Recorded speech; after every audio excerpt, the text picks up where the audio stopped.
Welcome to Plato's Cave, which is what this is, Plato's Cave. Well, I look around for the introductory notes. I'm going to find and just, here we go. We're coming to you from Australia for Revolution Radio on revolution.radio. That's right. My desktop is just as disorganized as my desktop. It's home to fresh, relatively uncensored ideas and conversations in the chat room and a place to get your merch. The station is not beholden to anyone, which means no one has given us money. So if you like what you hear, the only people that we get money from is people like you. That's right. You. We want you. And if you can give us money, that's awesome. Any kind of money, currency, Bitcoin, any kind of crypto, really, fiat currency, gold and silver, whatever you can spare is good. However, doubloons! Or doubloons. The gulda. Hey. But you might not be able to. It's cool. I dig it. It's tough. Again, we say this all the time, but it's true. It's getting tougher. It's getting tougher. Especially in Australia, I'll tell you what. In any event, tell your friends and family. If you can't give, tell your friends and family, and maybe one of those can.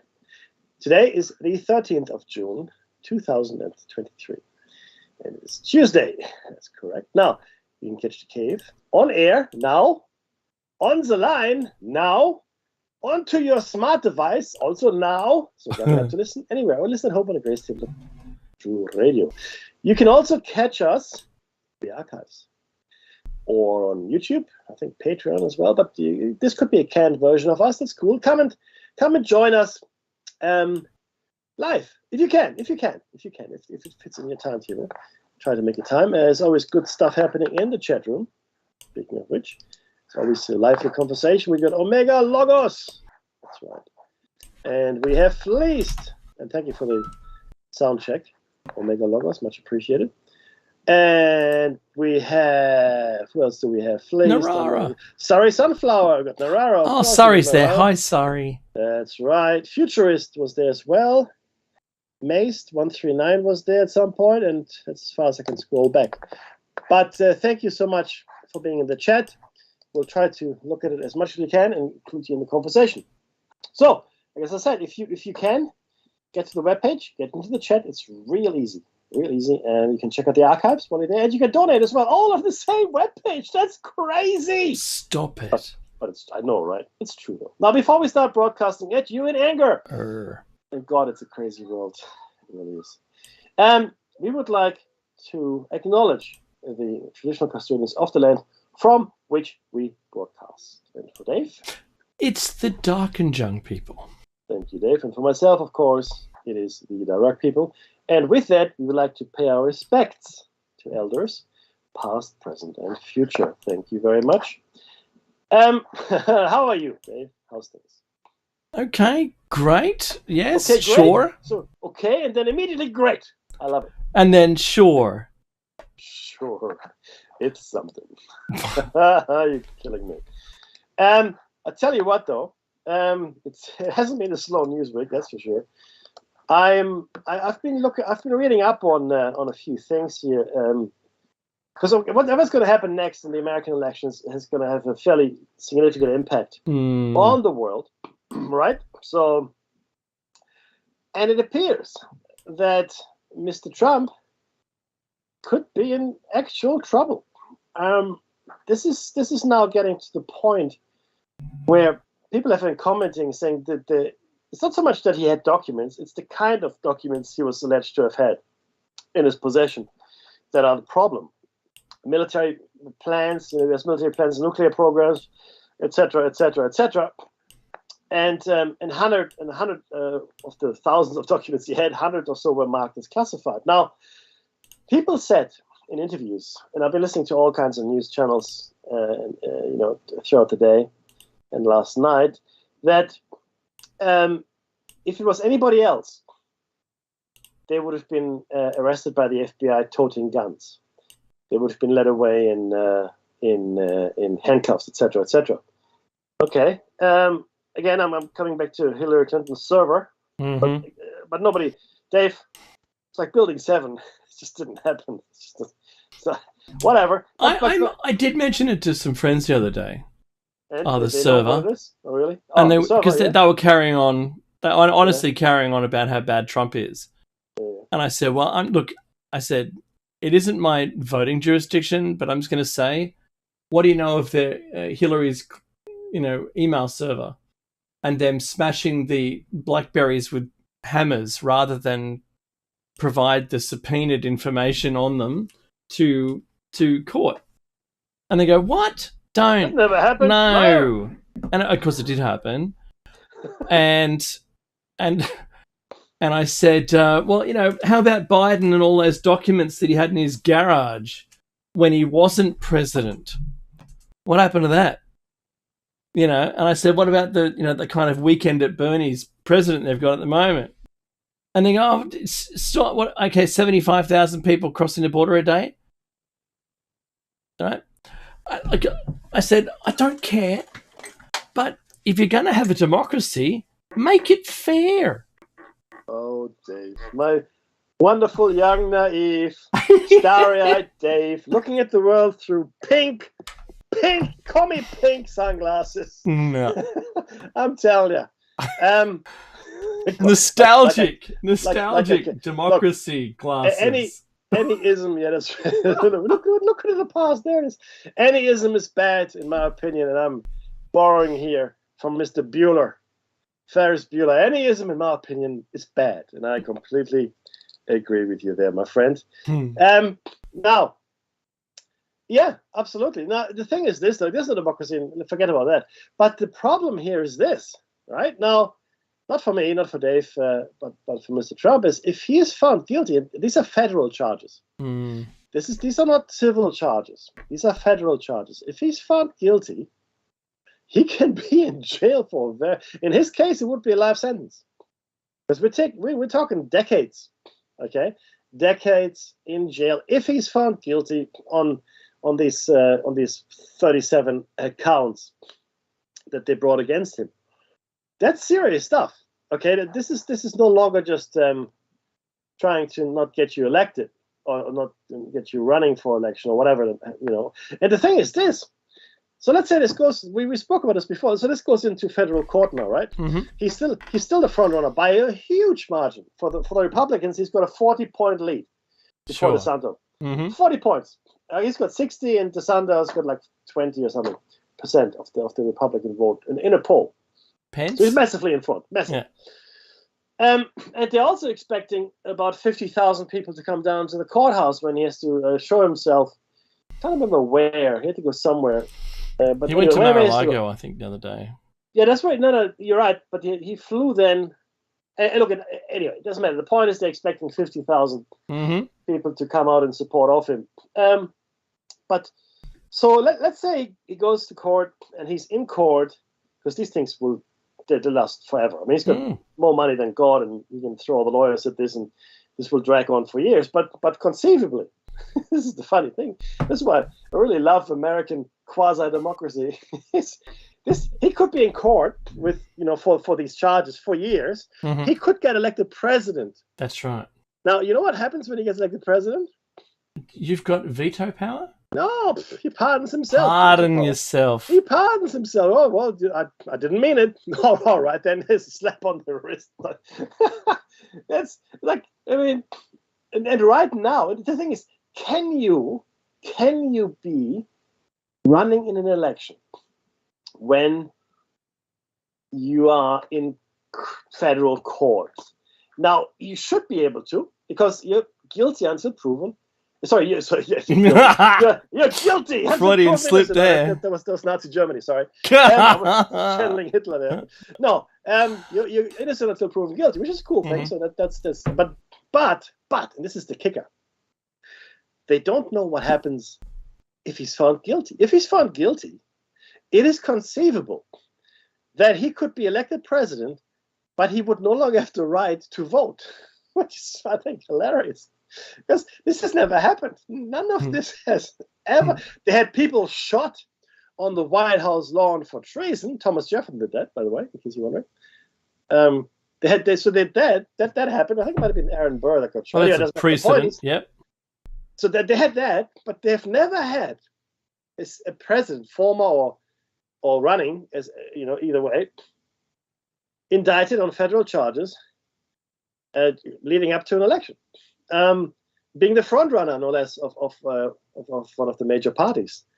In that, I find this endlessly fascinating. I have to say, I mean, this is just again, if you and I came up with a TV show, we call it, the triumphant White House, yes, yeah, whatever, or the East Wing, anything like that, mm-hmm. and we wrote this, they would throw it out. Come on, guys, what?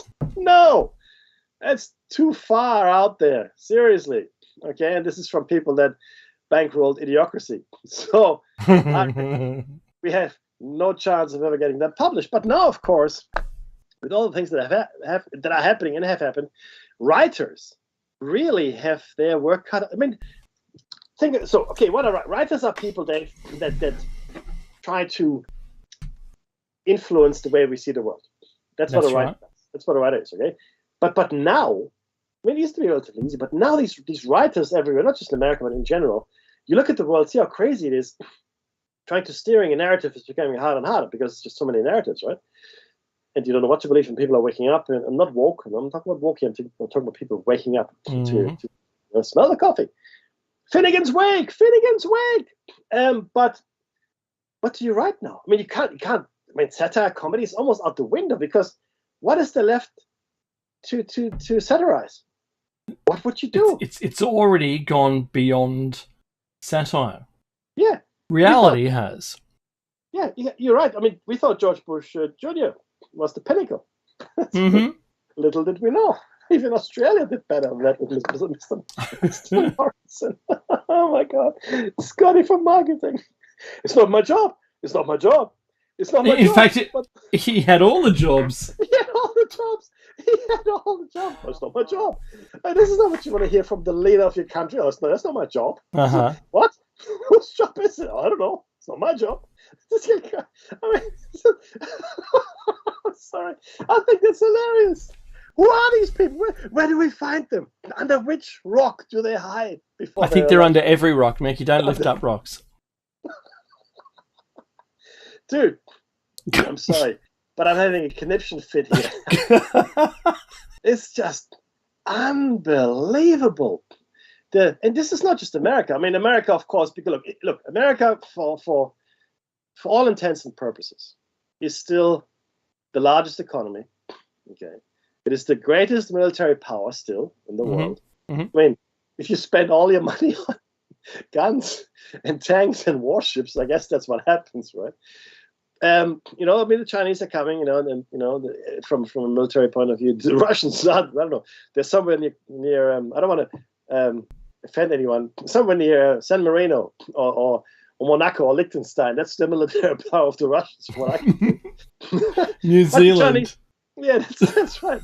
Economically, you got the Germans, you got the Japanese, India. Well, India is a bit of a mess overall, but I guess militarily, there's a few other contenders globally. If you're looking around, I mean, North Korea it's got nuclear power. The only reason that North Korea hasn't been invaded, like Afghanistan, Iraq, I guess Libya, not really. Well, Libya wasn't invaded, but certainly had a regime change. The only reason that didn't happen there in North Korea is because he's got nuclear weapons. That's it. So the lesson here is, everybody, if you've got nuclear weapons, they're going to leave you alone. That's what happens. But Dave, seriously though, I mean, what's next? Fake alien invasion. I'm just going to put that out there. I know it sounds ridiculous. How about a real one? Yeah, I know I want the real one as well. But the David Grush interview, I watched the entire thing. It was very, very long. They covered a whole bunch of stuff. Yeah, they repeated, just like you're watching any TV show where they outro with the intro between ad breaks. So they outro with what you're about to see after you come back from the break, and there you get to see it again. It's a way to add like 5 minutes to the show length, right? Well, he was saying, when questioned about, this is crazy, right? When questioned about, have non-human intelligences, that's what they're calling aliens these days, NHI, killed humans. And he said, yeah. And he goes, I can't tell you where, but it was it was a recent conflict somewhere in the world. And it just kept harking back, in my mind at least, to those stories about the Stargate in Iraq. And maybe some of that was true. Just maybe. Maybe what we saw was just the, tip of the iceberg. I'm going to say now it's been talked about all over the media, this David Grush thing. And like Mekki and I have said before, and Mekki is a proponent for this, and it is that disclosure's come and gone. It's gone. There you go. If you look back really hard at the horizon, you'll see it. And they've gone past it now. And this world we're entering into now with the David Grush stuff, and then I saw Dr. Stephen Greer in a press club conference, which is 3 hours long. Mekki, I'll share it with you after the show. It's a very long watch. Oh, but what they talk about, I'm just saying, I appreciate what Dr. Greer has done and brought all those people forward. There's a lot deceased now, and we've interviewed a bunch of them that are deceased. Now, they weren't when we interviewed them. They were really good interviews. And it could have been anyway. So, jokes aside, where we're at now is almost kind of like the Trump thing. If I parallel both those things together, as Fleeced has said in the chat room, that everybody, in caps, knows the past several years have been bogus witch hunt against him. And it's been witch hunt after witch hunt after witch hunt, and it's been relentless. All right? Now, if you think about what it took for the prior civil war to have taken place, if in my imaginary scenario, and I repeat, this is going to be an imaginary scenario, which I don't support, but if the UFO thing now goes mainstream and people get so upset about it, which they won't, so upset about it that they call, and realize that the government's been lying to them. Well, it hasn't just been lying to you about that. It's been everything else. Just forget trying to isolate it only to that. It's like basically everything. So if people were to get so upset, if the followers of Trump were to get so upset, if the nation, if half of the entire US population that were Trump supporters, and then those on both sides who are, UAP, NHI supporters, that all this stuff is real, and then you realize you'd like to know more, just like the storming of Area 51 that didn't go well for anyone. Could you see that there could be an amount of material here which could support a civil uprising? I don't think people have got it in them anymore. I think we're all civil outrising out. I don't think there's people haven't got any motivation. I think we're all apathied to the point where who cares anymore? I don't really care. Right? I think with all of the tightening of our belts and poverty climbing up like a temperature gauge up into where there wasn't poverty in the past, for me, this it reeks, Mekki. It reeks of control mechanisms.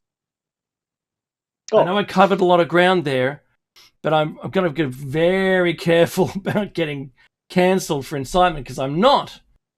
suggesting any of this should take place, but rather in my imaginary scenario, good grief, if there hasn't been a time.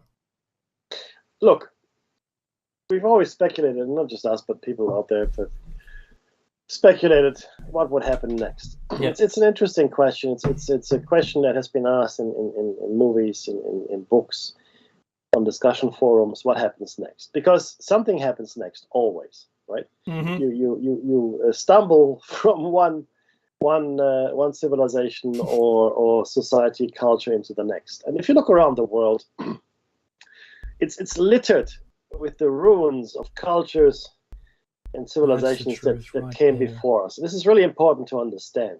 And we keep looking, and the more we look, the more we realize we have no idea of the true extent and depth of our history. We just don't know. We're finding all these cities, we're finding these monuments, we're finding stuff. Who made that? I don't know. That would be the honest answer. Oh, no, these some nomads. There was a religious center, blah blah blah. No, so we make up stuff so we sound smart, right? The truth is, we really don't know. We have no idea. And there's this beautiful. I think it was Samuel Taylor Coleridge. I think it's Coleridge, but it might be Blake. I don't know. Let me a quick check. But anyway, the way it goes, there's this traveler. He's in the desert, and he comes upon this I guess ruin of a city. That's all that's left is like a half a stone tablet and maybe like a column hewn from marble. And I apologize. It was actually Percy Bysshe Shelley. So Shelley wrote this. Nice. And on this stone tablet says, I'm paraphrasing essentially, but what he said is, here, no, I can tell you what it is. What it says on the pedestal, these words appear. And actually, here, I'm going to tell you the whole thing. I met a traveler from an antique land who said, 2 vast and trunkless legs of stone stand in the desert. Near them on the sand, half sunk a shattered visage lies, whose frown and wrinkled lip and sneer of cold command tell that its sculptor well those passions read. Which yet survive, stamped on these lifeless things, the hand that mocked them and the heart that fed. And on the pedestal these words appear. My name is Ozymandias, King of Kings. Look on my works, ye mighty, and despair. Nothing beside remains. Round the decay of that colossal wreck, boundless and bare, the lone and level sands stretch far away. What it means is that none of the things we consider great and mighty are going to last. They're not going to stand the test of time. So you have to ask yourself, well, what's going to happen next here? What is going to happen next? Because we're not living in a static civilization. We don't. It seems that our friends from the UAPs and UFOs do, but we don't. And what will happen next? Is America going to retain its power? The one thing I can say with certainty, Dave, not inciting anything, I can say with absolute certainty, America will not retain its power forever. It will not be the number one nation forever. It can't. It's just not going to happen that way, right? Is China going to take it? Maybe. Maybe not. Brazil, North Korea, Liechtenstein, I don't know. India. Right? India, well, unlikely. Indonesia, who knows? Indonesia, yeah. Look, anything, it all depends. I mean, we don't know how it's going to play out. Right? Imagine the allies that are going to be created if a conflict broke out. Look, 100%. It boggles the mind. I mean, I love science fiction. I've read more science fiction than is good for anyone. And alternative worlds, et cetera, parallel dimensions. I eat that stuff up. And, a lot of scenarios are played out there. I love alternate histories. It's clever stuff. It's written by clever people. But looking at the world, I don't know which way it's going to fall. So many factors could influence it. All I know is that 100 years from now, the world that will be there will be completely alien to us. Mm-hmm. Just as the world of today, if you took a person from the year 1923, living in New York, and put them into New York of 2023, they would be completely lost. Worse yet, take a person from 1923 in Singapore and put them into the Singapore of today. The more extreme the change, the more lost the person will be. And it's only 100 years. That's right. And, we've only been flying for like 100 years too. Mm-hmm. Really? We've been going into space for 60, 70 years, no longer than that. Sure. Right?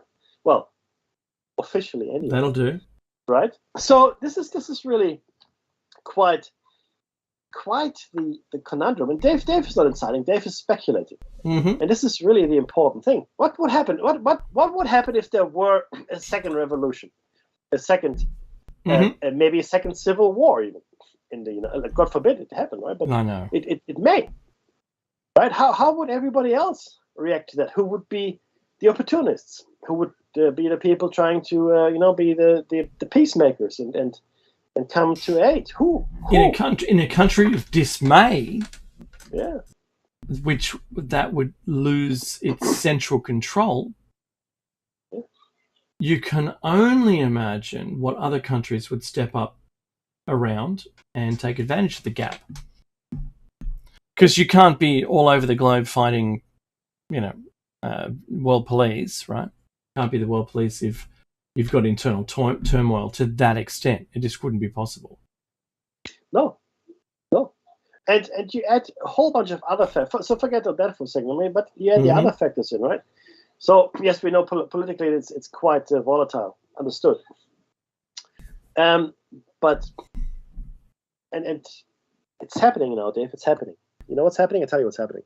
The truth and the dissemination of truth to a certain level at least is happening, where people are saying, scientists are saying, no. These changes are not going to happen.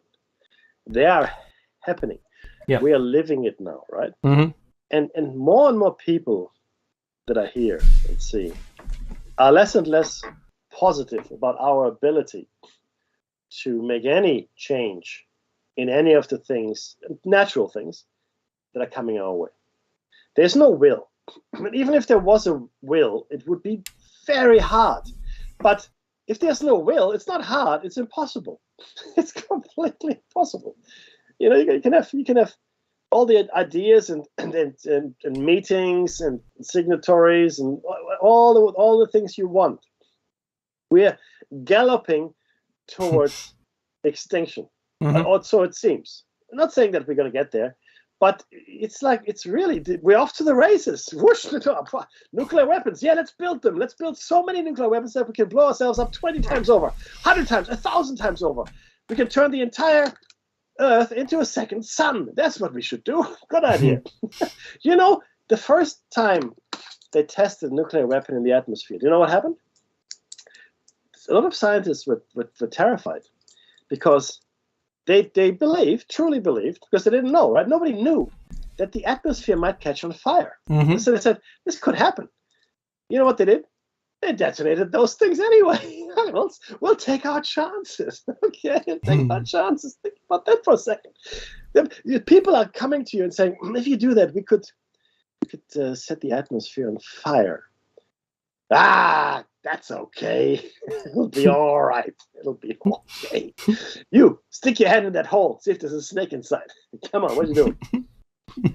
That's who we are, Dave. Reach inside the log. That is a funny sound. Don't worry. Just the rotten wood crackling.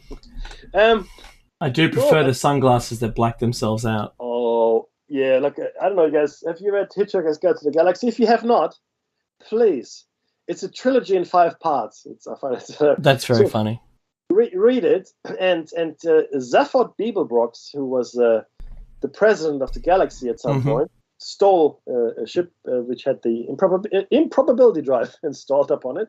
But the thing what he had, which impressed me the most, he was famous, in my mind, for 2 things. One, he invented the Galactic Gargle Buster, which is a drink that knocks your head right off. And secondly, he had these trademark sunglasses.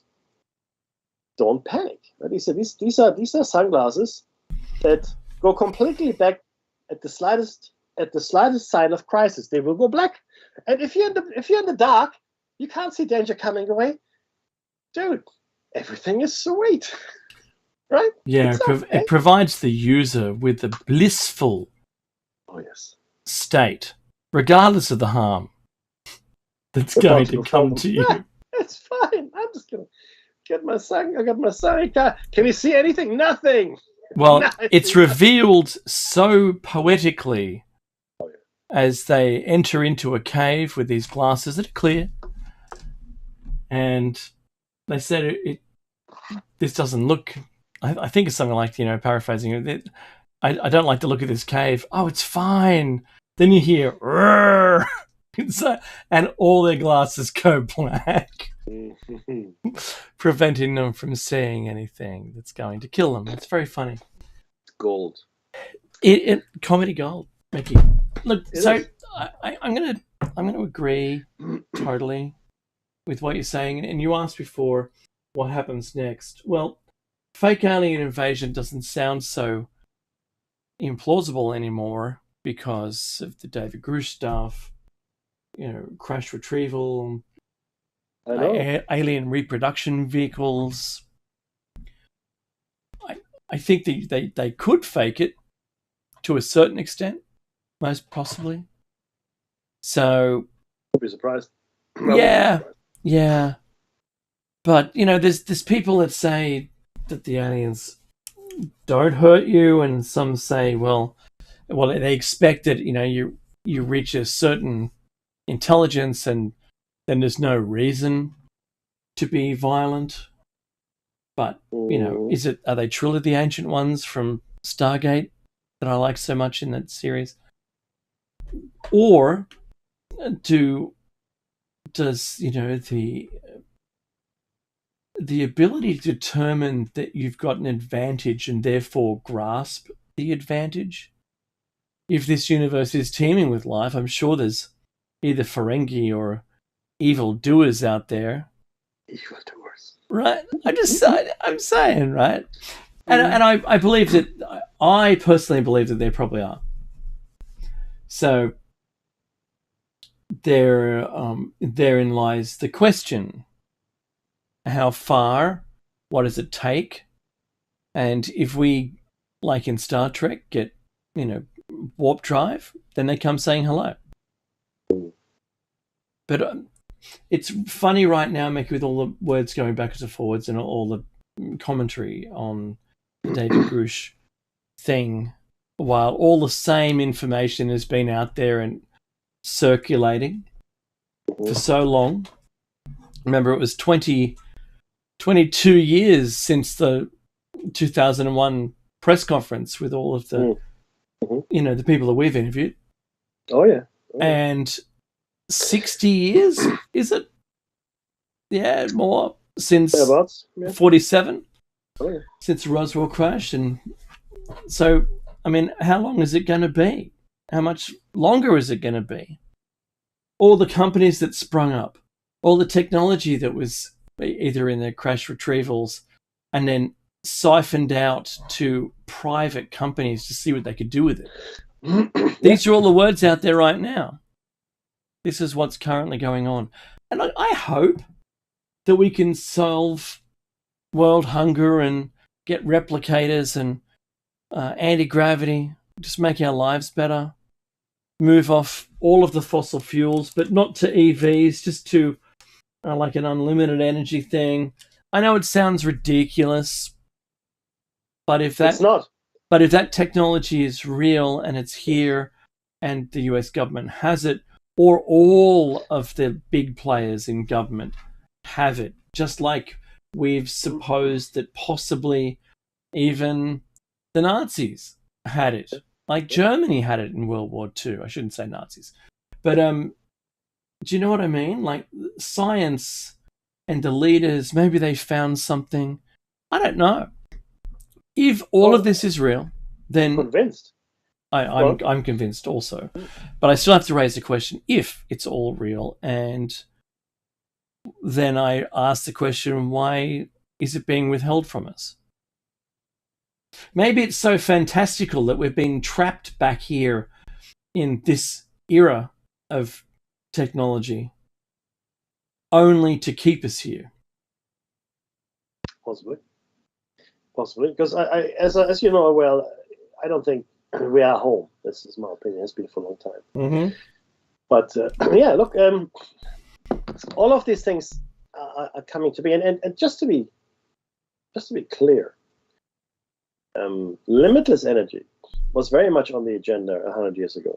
Yeah. Nikola Tesla was working on it. He was looking at and wireless energy transfer. No, he was working on that back then. Mm-hmm. The energy from the ether, right? Quantum foam, it's called now. Just to let you know. Yeah. That's also no longer an insanity. There was a recent scientific article I read around. Again, this has got my goat around the quantum foam, where something emerged from nothing. We have now proven that on the quantum level, something can emerge from nothing. Now, obviously, we don't fully understand what's going on. It's just nature of the beast. But essentially, we saw something and we go, okay, well, this doesn't make any sense. What a shock. What do we make of it? Well, I don't know. But limitless energy that doesn't cost you anything seems to be there for the taking. Now, we have to figure out how to actually do that, right? But it seems to be a thing. And Hunt for Zero Point, which is the same Zero Point Energy, read that book. We've been looking at this for a long time. Anti-gravity, we've been looking at that for a long time, right? But there's no money in it.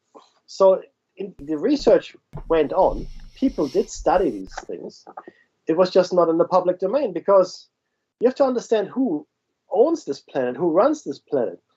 And the people that have a vested interest just have no interest in telling you anything about all the things that are possible. There's no money in it. For at least 500 years, longer, but for at least 500 years, the banks have controlled the fate of the world. It's that simple. It's terrifying, but it's true. That's the truth. Yeah, right there. And things like the Russian Revolution, the American War of Independence, etc., etc.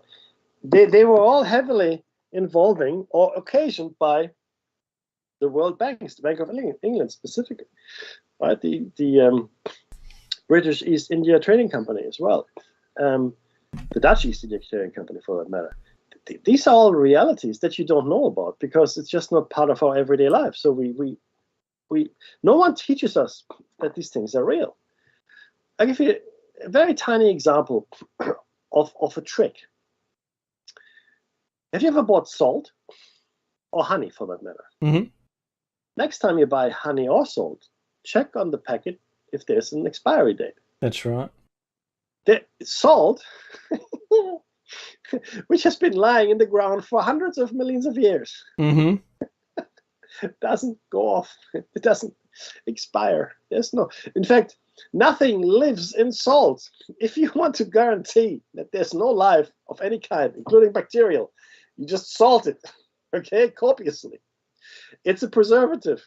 That's right. Salt itself cannot go off. Honey, while it can crystallize, and this is really the genius and the, I guess, the ingenuity of bees, also doesn't go off. Mm-hmm. It will crystallize, yes, but it will not go off.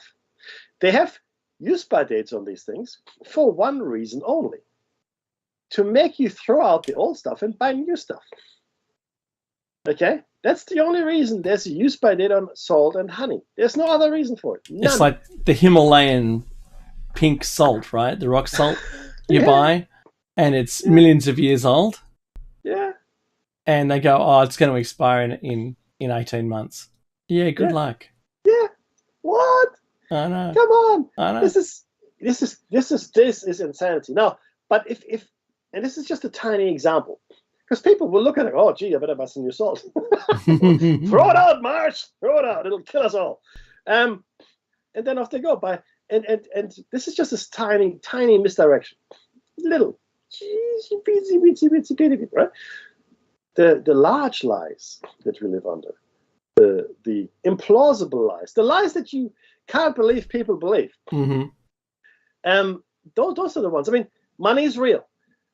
Money is a real thing. Yeah. No, it isn't. Oh, that's right. It's not. It's not. Money is not a real thing. What is real is you and your effort. Whatever you can create, either by yourself or with others, that's real. Okay? Your mind space, that's real.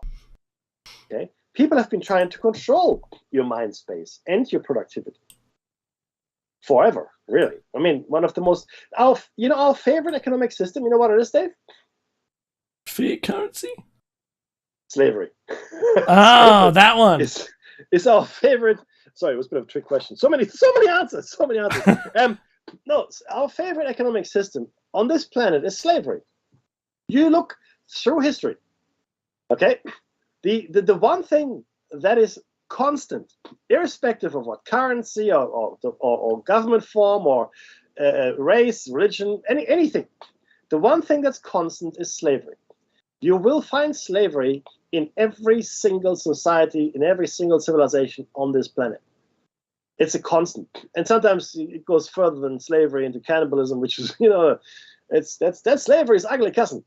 We don't wanna go there. But I just want to, just for the people, I want to let you know that you've got prisons, privately owned prisons, that use prisoners to create goods, and they are housed and fed. That sounds familiar, doesn't it? hey, And paid such a small amount of money that it is equivalent to not getting paid at all. That almost, to me, Mackie, sounds like slavery again. no, it is slavery. The only thing that you can't do willy-nilly, actually I shouldn't say this because they do. You can't just kill a slave out of hand anymore. Except, of course, you can. You can. You still can. It's just called. Yeah, he was Epsteined. He was Epstein. Yeah, he was shot while fleeing. Yeah, that's right. He drowned while we shot him and hanged himself in his cell while escaping. That's right. But so these are today's obvious examples of slavery. Obvious. I mean, you don't have to look far. But what people do not realize is that that virtually everybody else on the planet is also enslaved. So let's look at the vast majority of people that really don't have much of a choice. Mm-hmm. So they're living in day to day, not knowing what to do, and they would happily just work for food, right? Or just survive to the next day. Okay, so again, they're in fact not even slaves.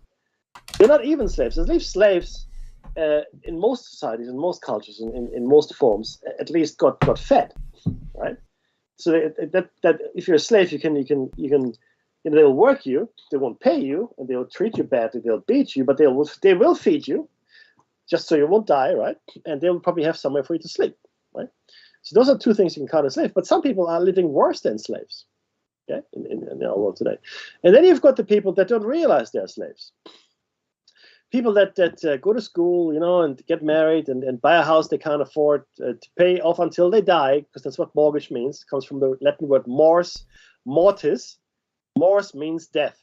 Mm-hmm. Death. Mortgage unto death. And if you're really lucky, unto the death of your children, because their children and their children's children will take your debt potentially. And that's where we are. So we are caught in this system that is it's exploiting us. And the thing is, we don't really have a choice, because everybody else has bought into it. Because everybody's doing things for money, right? Oh, gee, how do we get money? Well, not too many options here. I mean, you can become a criminal, at which point they will, hunt you down. And in America, robbing a bank is worse than killing someone. Did you know that? It's much worse than killing someone. Interesting value pyramid there. So, yeah. So you become a criminal. That's how you can escape the vicious slave cycle, if you want. You are now outside the law, if you will. But if you want to stay within the society and be a citizen and all that, chances are you're a wage slave. You're a wage slave. Now most people make enough money to live, right? And probably paycheck to paycheck. Most people, but not everybody. And maybe you're fortunate enough that you don't have to live paycheck to paycheck. Maybe you're doing well. Maybe you're really good with your finances, etc. You're still giving up the best part of your life to make money. You're giving up the best part of your life to accumulate money. That's what you're doing, because you're caught in this ingenious fly trap that we call the modern world here, right? You're born into it. You don't really know what's going on. They throw you. You have to do this, and this to be successful. Very few people break out of that pattern. And before you know it, you're like 60, 65 years old. Oh, my God, what happened? Mm-hmm. Oh, what? That sounds pretty right.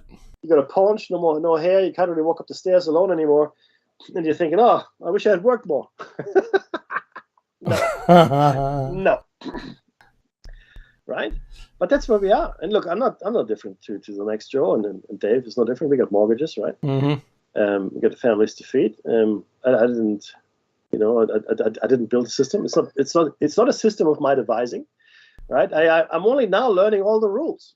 Believe it or not, I'm 54 years old, and it's taken me this long to learn most of the rules. I'm not saying I know all the rules, but I'm getting to learn most of the rules, and I understand what's what, right? Not having any help from anyone along the way, really. Look at you learning. I'm a learner. But ultimately, you gotta ask yourself, really? This is what we want to do? This is how we spend our time? I don't know. They tell you stories of the nomadic peoples that went before us that didn't have cities and whatever. Scientists now believe that those kinds of folk loafed. For 80% of the time, they were loafing. Yeah. Right? Now, there were hard times. There was no indoor plumbing. There was no penicillin that we know of anyway, right? Okay. But, tell you what, doesn't seem like a terrible lifestyle. What are we doing today, Bob? Oh, I don't know, George. Let's go fishing. Okay. And later we're going to hunt some deer. Let's hunt some deer. Yeah, sure. And then we're good for a week. Because people wouldn't hunt every day. They don't go hunting every day. It wasn't a daily activity, right? You hunt, and you probably have enough food, hopefully, if you hunt well, for a week or two, maybe longer, right? You don't go. And in fact, some communities, there's a community they found near the seaside where there's this massive hole, right? It's like a garbage hole that they dug, and they just threw oyster shells in there, right? When they finished eating it. And this was like meters and meters deep. I mean, if you're living near oyster banks, and you like that stuff, I mean, cooked or raw, I don't really care, right? Why would you do anything but sit there and eat oysters? Maybe get some, a seaweed, get a vitamin C and whatever, and Bob is your uncle. You don't have to do much. Life can be fairly easy because you don't have a mortgage. You don't have to keep up with the Joneses that he's got a waterfall stone bench top now. Oh, I better get one. He's got a 4-burner. I need a 6-burner and 6 gas burners. And what is he driving? A Porsche. I need to get a Maserati. I need two Maseratis. And what? Oh yeah, his shoes cost $1,000 each. I want shoes that cost $2,000 each. And before you know it, you're looking around, you're surrounded by junk. And you wonder, I'm looking around my house right now. Where did all this stuff come from? Where did it all come from? Where did all this stuff? Now, in my case, in my study, in my defense, most of the stuff that you see is books. So I'm not saying that's any better than any other junk, but at least I've read some while I've done.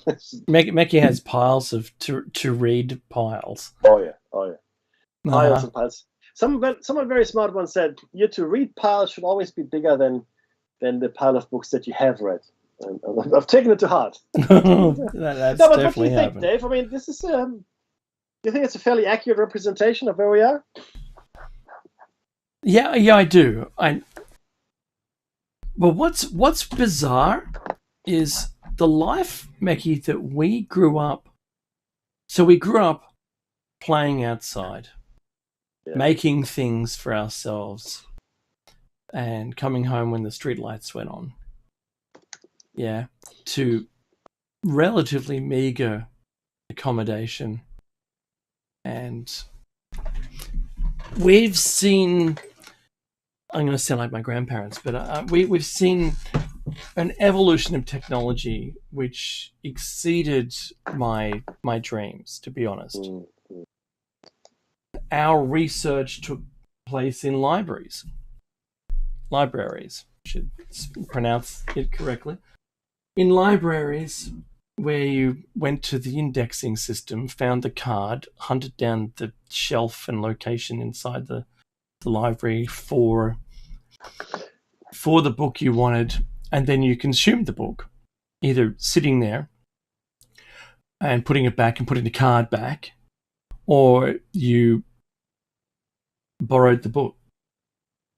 If the book was out, wow, there's a wait. When's it going to come back? Don't know. Try next week. Right now, we've got at our fingertips access to almost the whole of humanity. Everyone's story is here.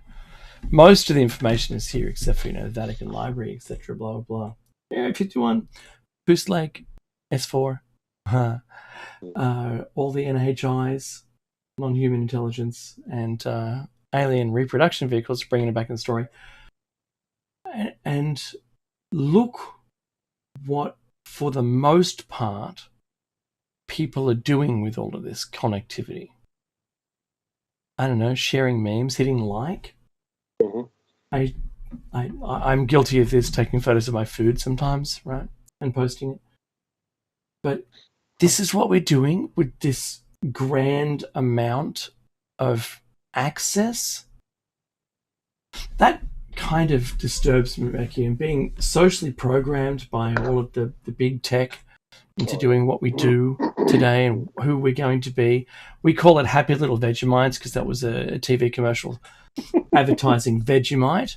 But the Happy Little Vegemite is say the happy little citizen, the one who questions nothing, the one who does everything that they're told, the one who doesn't question authority, right? That's who we're being programmed to be. And if you have $4,500, you can buy the new Apple AR goggles, the artificial reality goggles that they have. $4,500, Mickey. Cheap, buy two. Running out, stock is low. Quick. Do you know what Meta has? Although I'm not a huge fan of the cheap version, of the $500 version, which might be the people's car, Mickey, if you know what I'm saying there, for the masses. But who's going to get these really expensive ones? Probably the really wealthy and the people who queue around the block every year to get a new phone. The fan people. I'm sorry, I got no time for those. I'm not, no offense to anyone who does it, but I don't get it. It is beyond me why people do that. I don't understand. That's okay. I don't do it. I hang out as long as I can for an N-1 or 2, and that's who I am.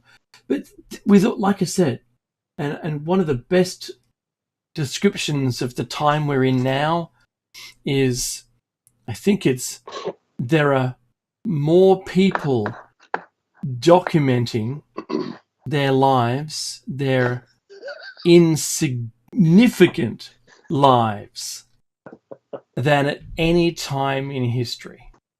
That is true. The amount of data we generate is completely unbelievable. I don't even have a word for it. You wouldn't believe it, how much data we all generate. And it Library of Alexandria, that's just child's play. What are you talking about? Before we lose time here, I would like to say one shout out to the chat room. It was a really great meme. Yes. That came from Fleeced. And it's 2 pictures. One is of an African slave in rope chains, if you will. So just a picture of close up of his face, despair and anger. And next to that is this sweatshop where they make, I think, clothes or something. Mm-hmm. Probably dozens of people there in little cubicles. Might even be any office, to be honest with you. It might not be a sweatshop. Yeah, actually, it's an office. And the sweatshop, office, same thing. Same thing, man. It looks the same to me. But what it says underneath is slavery. It works better when you don't tell them. Truer words have never been spoken. Thank you, Fleece. That's Poignant. A great meme. Unbelievable. But yeah, it's true though, Dave. It's 100%, right? Just if this is what look, the Nazis, anyone knows you have to get to them rather while they're young. That's what you have to do. Get them while they're young. If you can do that, you're set. Hitler, since we're on the topic, he had teenagers fight the Allies. He started a program called the Werewolf in Germany. It wasn't very successful, but people did get killed.